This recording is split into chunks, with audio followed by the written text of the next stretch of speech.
What is going on, fight fans? It's been a little bit of time. It's been a while, but you know I'm getting allocated, and I'm putting a lot of my energy and my attention to my new role with the Thrill of the Fight 2 team. So you know, that's one thing that you know I'm doing that. So it does take some time away from me being able to pump out videos, but also I wanted to make sure that when I do make a video, it's something that, you know, creates conversation or it moves the needle forward with boxing video games. And I think right now, obviously, everybody's waiting for the update with Undisputed. That should be coming out in April, according to what they said. I literally do not have any inside information on Undisputed, guys. Once I left, I do not have that internal communication. So don't look towards me. I see people in the comments coming towards me like, hey, you know, what, you should know this, or do you know that, or what they're going to do. I literally do not know, guys, because I do not work for Steel City Interactive anymore. I work with the Thrill of the Fight 2 team. And if you haven't, you know, you could go ahead and subscribe to their YouTube channel. I'm normally the guy that you'll see on there as we talk about new updates and stuff. If you're into boxing, VR boxing, which is really, really fun, especially since you could do multiplayer, compete against other people, you know, and it's actually you boxing with your own body. So I absolutely enjoy that. So if you haven't, go ahead and go to that channel, subscribe. But today we're going to talk about something interesting. Turki Alalshikh, he posted with let's see here, he posted with Takashi Nishiyama, my bad, Takashi Nishiyama, and he wrote, "It was my pleasure to meet the legend Mr. Takashi Nishiyama and his team. He is one of the icons that have changed the history of video games. Stay tuned for an important announcement on the coming months." Then he put a heart emoji, a boxing glove emoji, the Japanese flag emoji, and a controller emoji. Okay. I've seen a lot of people talk about what does this mean. Now, Turkey has shown that he's willing to do things, separate himself from certain things just to move in a direction that he thinks is the correct direction. For example, the TKO Boxing League. That is a very direct, almost like a direct shot at promoters in general and belt organizations in general. The WBA, WBC, IBF, WBO, right? It's a direct shot at them, right? One league with one belt. Everyone is going to be affected by this. Now, does he absorb them into what he's doing, right?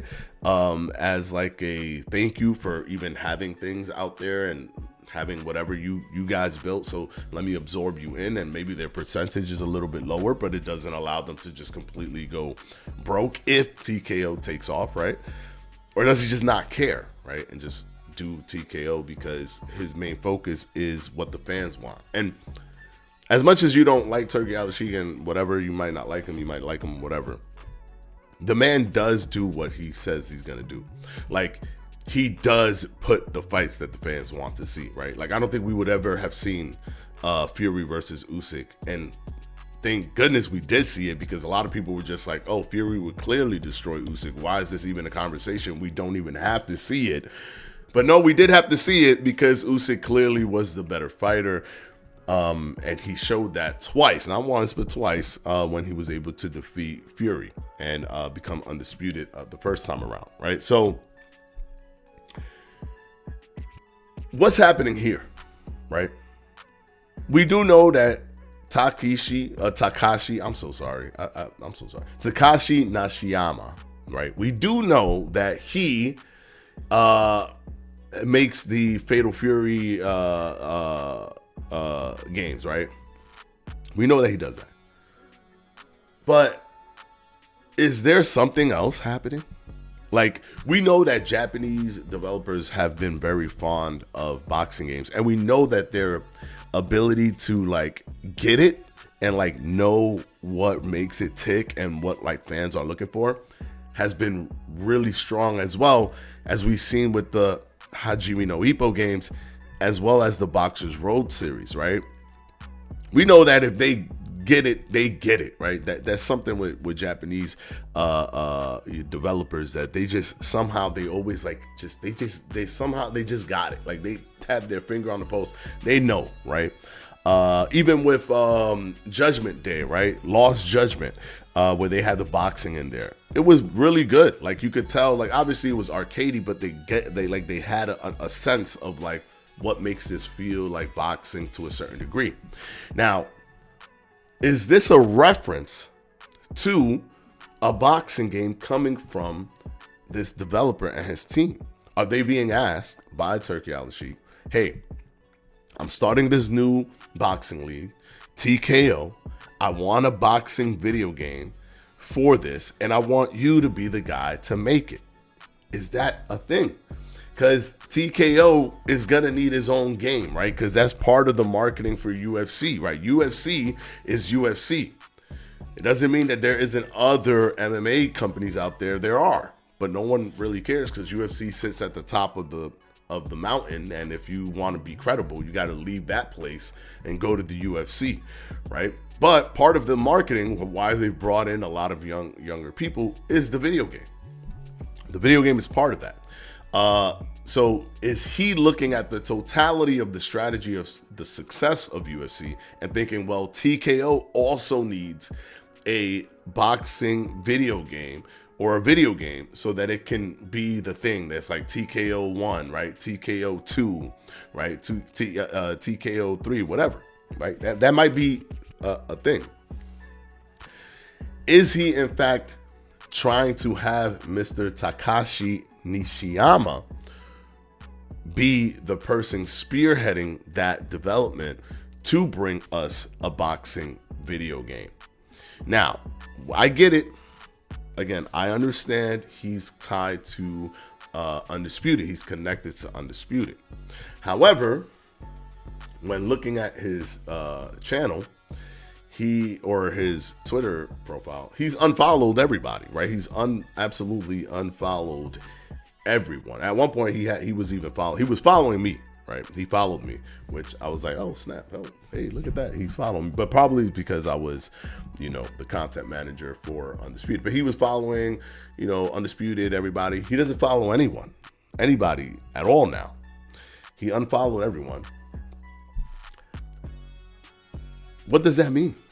He's willing to work with the WBC and then create TKO. Is he willing to work with Undisputed and then still create TKO Boxing, the video game? That is very, very possible.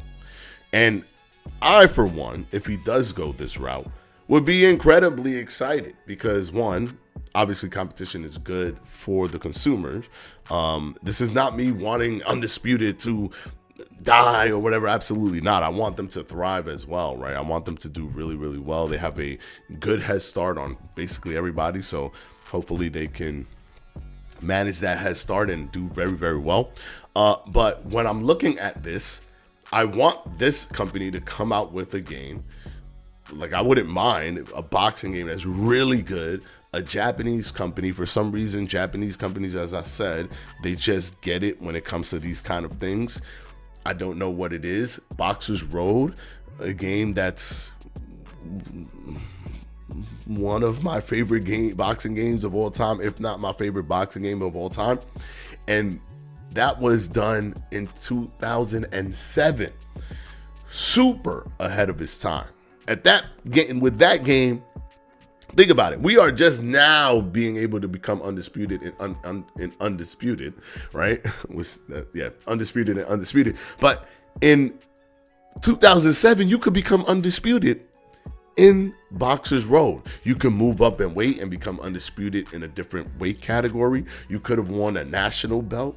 You could move and go to different countries and fight in different countries, right? You had to manage your eating, right, to manage your weight. If you didn't make weight, there was a weigh-in, actual clip of the weigh-in, a video clip of the weigh-in, and if you did the weigh-in and you were overweight, you would lose the belt on the scale. You could still fight, but you would lose the belt on the scale, or you might not even be able to fight depending on how overweight you were. So Boxers Road was super ahead of time. You could even, when fighting, break your hand. And if you break your hand, that you're out of commission. You would see that your hand would be wrapped up or your head would be wrapped up if you got a concussion or whatever.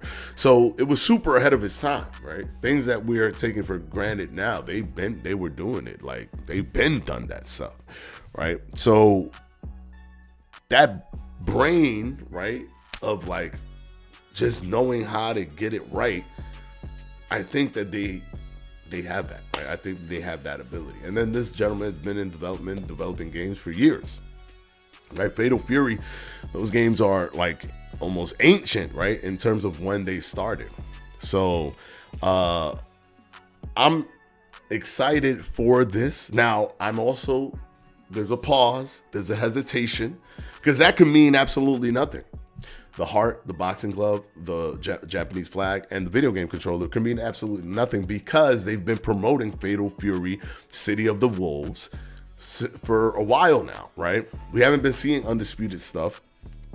We've been seeing Fatal Fury City of the Wolves stuff, right? So this could just mean we're promoting it in tandem with our boxing league, and this is their game, whatever. That's all that could mean. It doesn't have to mean that it's a boxing video game. But the way he worded this just makes me feel like there's a glimmer of hope that this could be, that this gentleman will be moving into making a boxing video game, because TKO needs his own boxing video game. That's part of the marketing for UFC.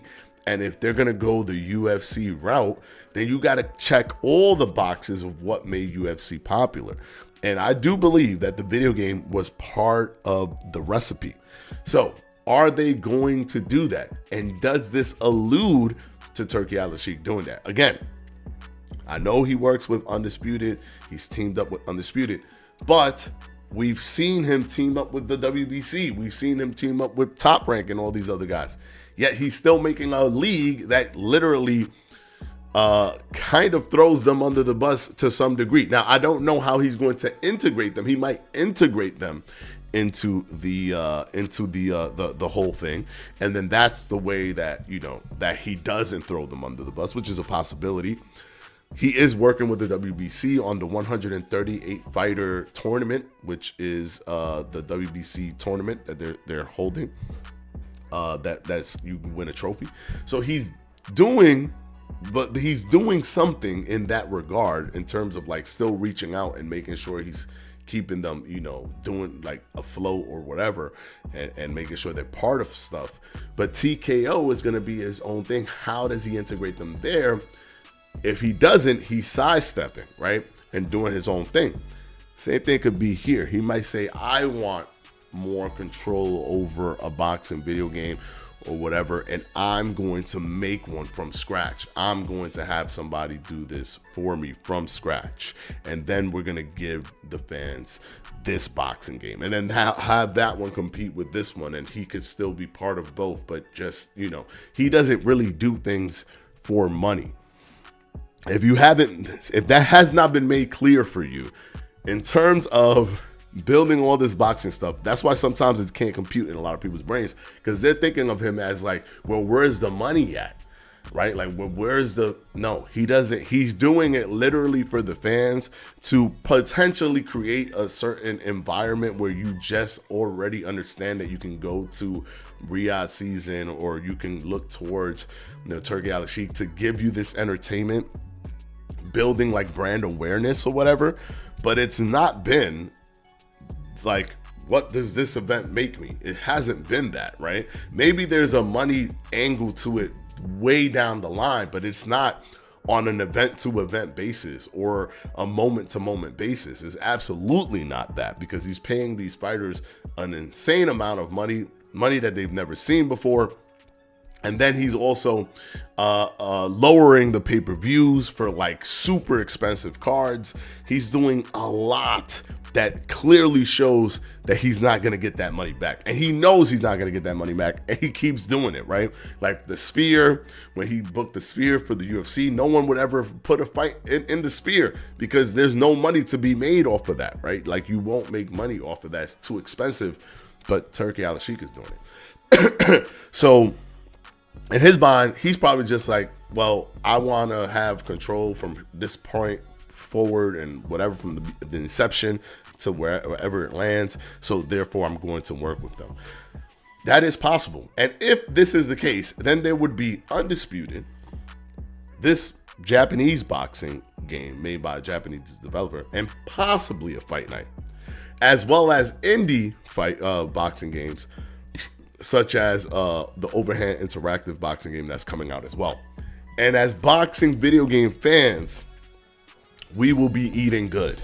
And if you like VR boxing as well, right? Like with multiplayer that actually feels good, we also have the Thrill of the Fight 2 stuff there. So even if you want to actually do the stuff with your own body, we got that. And then we're going to have this like quadruple sector of like boxing video games. We would have gone from absolutely no boxing video games to so many we don't even know which one to play on any given day. And that's the world that I want to be in. That's absolutely the world that I want to be in. So let me know your thoughts. Do you think that this is what he's doing? I have a feeling like if I had to put a percentage on it, 35% of what this is to me is alluding to that. Because I see how he moves. I see how Turki Alalshikh moves. He moves in a way where he wants to give you the players, the audience, the fans, what you are looking for. And that cannot be disputed. He is always trying to do that. That's why we're probably going to get Terence Crawford versus Canelo, which is insane. And only he was able to pull that off. So he's always trying to do that. He sees that you guys say the pay-per-view is too expensive. He lowers the pay-per-view. He sees that you guys wanted an undisputed fight between Tyson Fury and Usyk. He puts that together. He's clearly always moving in the direction of what the fans want. That's just his motivation. And again, that could be a motivation to create an entertainment sector where people come to, and like the brand awareness, the brand loyalty is strong. And then down the line, they'll probably create revenue off of this. But revenue from a moment-to-moment basis is not his priority. His priority is only, do the fans enjoy this? If not, how do we make the fans enjoy this? And that's how he's been moving from day one. And I think in his mind, he feels that maybe he wants to put his own boxing game out there because maybe he sees sentiments of how people are feeling about another fight night or how some people feel about Undisputed. And he's like, well, let's make something from the ground up that touches every single thing that fans are complaining about, and see if we could even give them this product. And that will go in line with the whole UFC strategy system of how they built their brand as well. So anyways, hopefully this video has been enlightening or whatever. Maybe, we're talking. That's all we're doing. We're just yapping a little bit, talking about what could possibly be happening, what might not happen, or what will happen. Who knows, right? Whatever. But this is looking very, very promising, where it could be leaning into a potential new boxing video game. And I'm all for it. You already know we will be reporting it here on Boxing Fanatico. All right. Until the next one, I don't know when's my next video, but hit the subscribe button if you haven't, just in case I put out another video, man. Like it could be tomorrow, right? It could be tomorrow. You never know. Anyways, until the next one, guys. Peace out.